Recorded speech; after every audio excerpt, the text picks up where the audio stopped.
Multiple locations across Russia and Ukraine are reporting relentless bombing and airstrikes. A Russian-guided aerial bomb hit a blood transfusion center in Ukraine on Sunday. The Russian attack comes in response to Ukraine's overnight drone strike on a Russian tanker in the Kerch Strait on Saturday. Separately, Ukraine's counter-offensive against Russia is gathering momentum after Sunday morning's Donetsk bombing.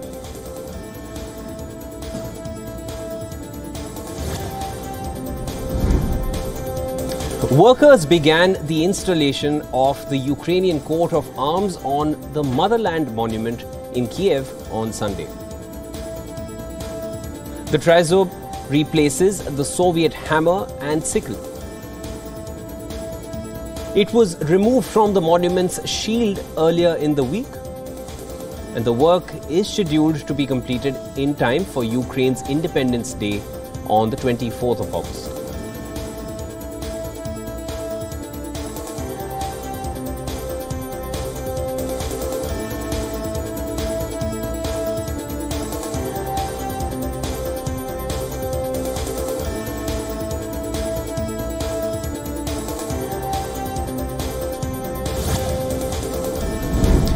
Saudi Arabia hosted Ukraine peace talks, which concluded on Saturday.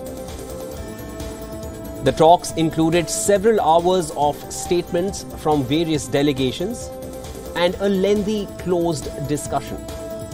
However, no final declaration has been released.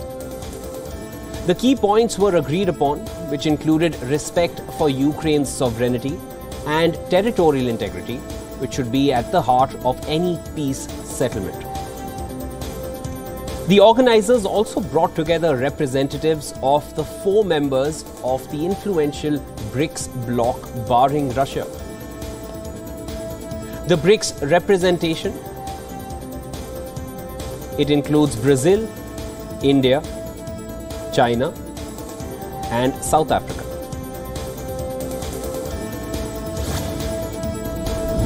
A Palestinian gunman opened fire in central Tel Aviv and critically wounded an Israeli police inspector on Saturday. The gunman was shot and killed by police. The attack comes just a day after a rampage in the West Bank which killed 1 Palestinian. Police identified the gunman as a resident of a village near the flashpoint city of Jenin.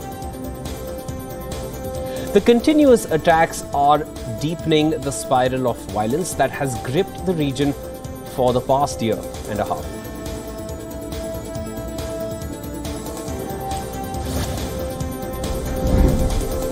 Tensions continue to simmer in Israel. The protests against the Israeli government's judicial reforms have entered their 31st week.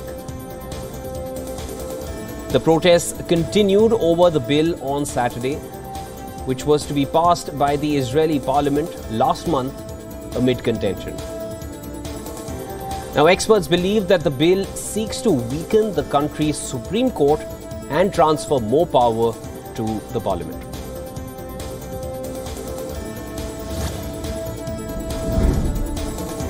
Pakistan's former Prime Minister has been jailed and moved to a jail in Punjab province on Saturday. The court sentenced him to 3 years in prison for illegally selling state gifts, potentially barring the opposition leader from contesting an upcoming election.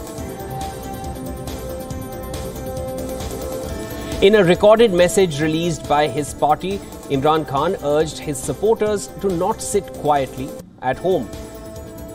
Khan has been convicted for making profits from the gifts that he received in his state capacity during 2018 to the period till 2022.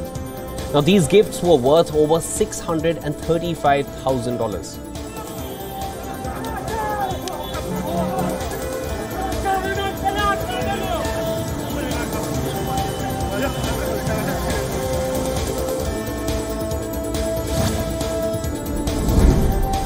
As the ECOWAS deadline comes to an end today, all eyes are on Niger. In response to the rising anti-French sentiment in the African nation, counter-protests were witnessed in Paris to express solidarity with former President Mohamed Bazoum. Canada has announced that it is going to suspend direct development assistance to the government of Niger in response to the coup d'etat. Also, Algeria held telephonic talks with the European Union and called for political and diplomatic pressure on Niger. Now, at the same time, the Nigerian president's request to deploy troops in Niger was rejected by Nigeria's Senate.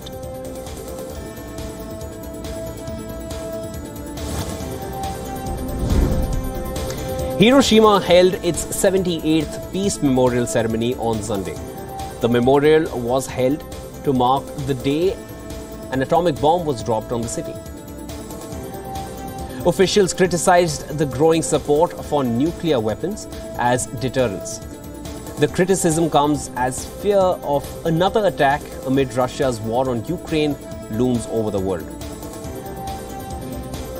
Now, earlier G7 nation leaders visited a peace park and a museum dedicated to those who died in the world's first atomic attack. A joint statement was issued on nuclear disarmament, calling for the continued non-use of nuclear weapons.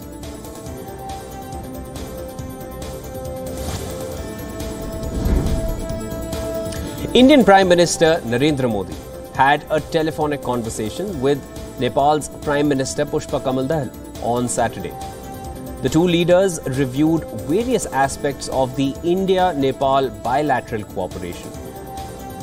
The conversation followed up on the discussions which were held during PM Dahal's recent visit to India from 31st May to the 3rd of June.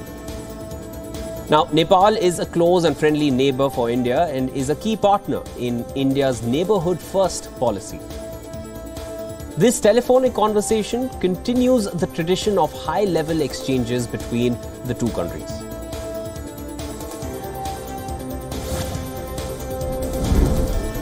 The Philippines has accused China's Coast Guard of blocking and water cannoning a Philippine military supply boat in the South China Sea. They condemned the excessive and offensive actions against its vessels.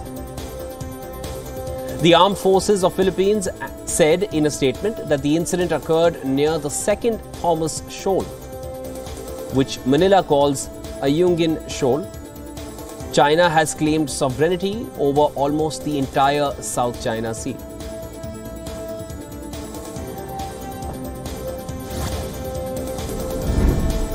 Indian Space Research Organization, ISRO, confirmed that the spacecraft's lunar orbit injection took place successfully on Saturday. We're talking about Chandrayaan-3, which was launched aboard the LVM-3 rocket from Satish Dhawan Space Center on the 14th of July. Now, the critical maneuver was completed flawlessly by ground controllers of India's space agency. The spacecraft completed its orbit around the Earth on the 1st of August and kick-started its trans-lunar journey towards the Moon. The next operation would aim at reduction of orbit and is scheduled for Sunday at around 11 p.m. IST. Chandrayaan-3 will be making a soft landing on the lunar surface on 23rd of August.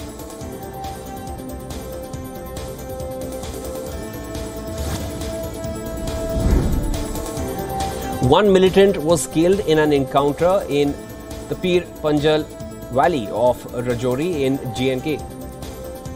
Now, earlier, terrorist outfit People's Anti-Fascist Front took responsibility of the attack on the army at Kulgam, South Kashmir.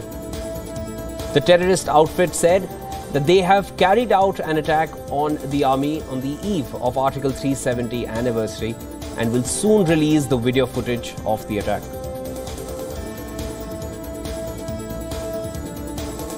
Now, in response, the Indian Army launched Operation HALAN in Kashmir to nab the terrorists. On specific inputs regarding presence of terrorists on higher reaches of Kulgam, operations were launched by security forces. In exchange of firing with terrorists, 3 personnel sustained injuries and later succumbed. Search operations continue in the area.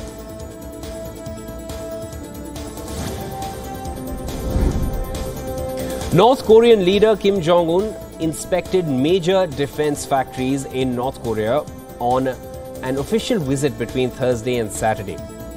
He inspected factories which produce shells for super large caliber multiple rocket launchers,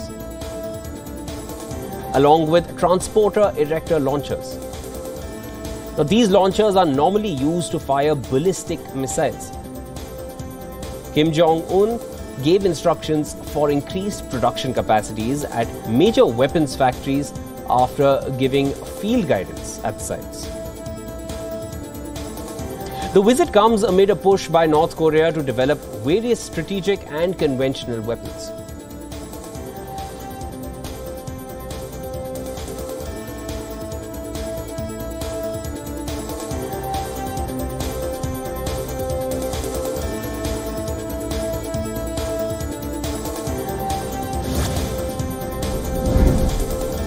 Elon Musk has stated that his X social media platform will pay the legal bills and sue on behalf of people who have been treated unfairly by employers because of posting or liking something on the site, formerly known as Twitter.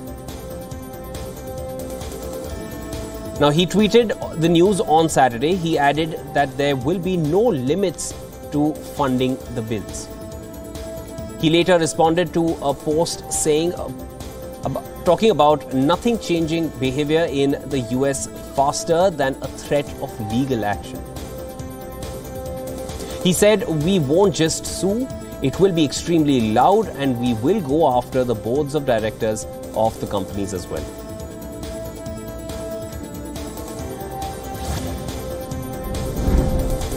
Elon Musk said in a social media post on Sunday that his fight with Meta CEO Mark Zuckerberg would be live streamed on X. The tech billionaires have been begging for a mixed martial arts cage match in Las Vegas since June. He said that Zuckerberg versus Musk, this fight will be live streamed on X and that all proceeds will go to charity.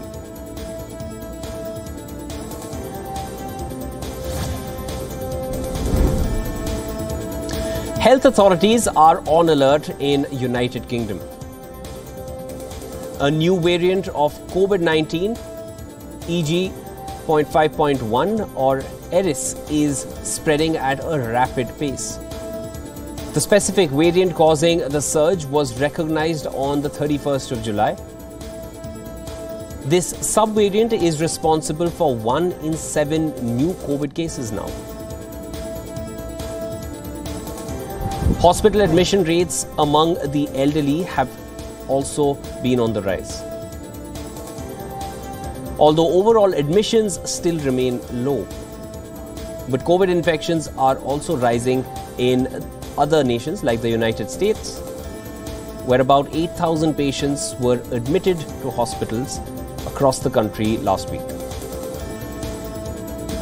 Now, the most common variant in America at present is XBB.1.16 or Arcturus.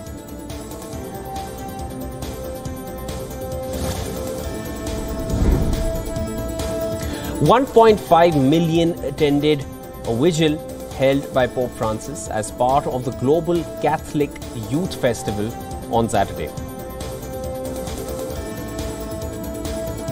Worshippers cheered as the 86-year-old pontiff drove by on his Pope Mobile on the outskirts of the Portuguese capital. People waited for hours under the sun for the vigil. Crowds were spotted singing, dancing and playing cards to pass the time at the festival venue. Worshippers protected themselves from the sun with umbrellas and cooled off by pouring water over their heads.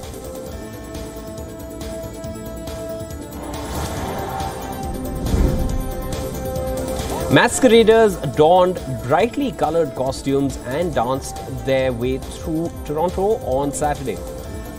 The public joined the celebrations as part of the 5-day-long festival honouring Caribbean culture. 12 bands played music ranging from calypso to reggae and competed for the title of the top band. Each band was accompanied by floats and dancers in elaborate costumes. Several of the groups participating in this year's festivities said that their costumes were inspired by movies like Avatar and the recently released Barbie.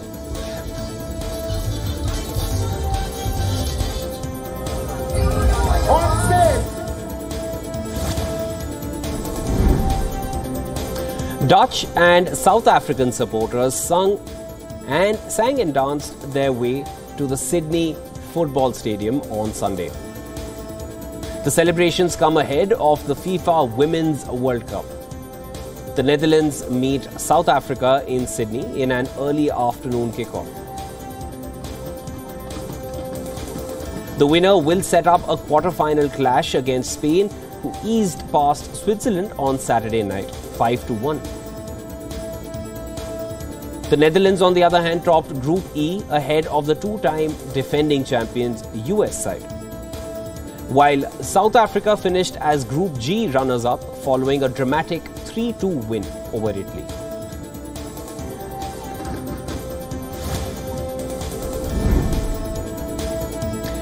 The Pakistan textile industry is losing ground to more nimble Asian competitors, and tens of thousands of workers are being laid off. Pakistan's industrial manufacturing has suffered from the slowdown in global consumption. The rise in energy costs following the outbreak of war in Ukraine has also been a factor here. Pakistan's textile sector accounts for 60% of the nation's exports. Difficulties are compounded by the critical state of the economy and months of political chaos.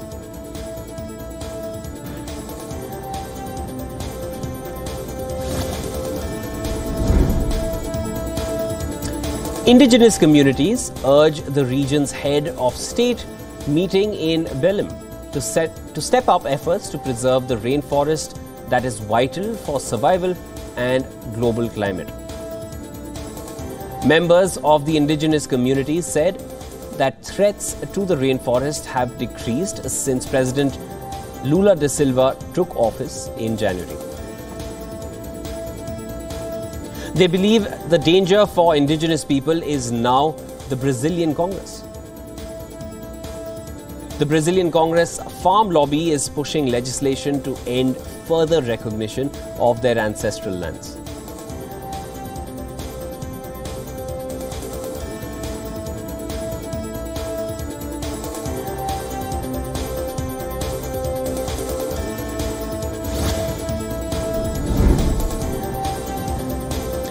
A massive wildfire in Catalonia's coastal town of Portbou left locals and tourists without water, electricity, internet or phone services on Saturday. Firefighters in northeastern Spain brought a wildfire under control on Saturday.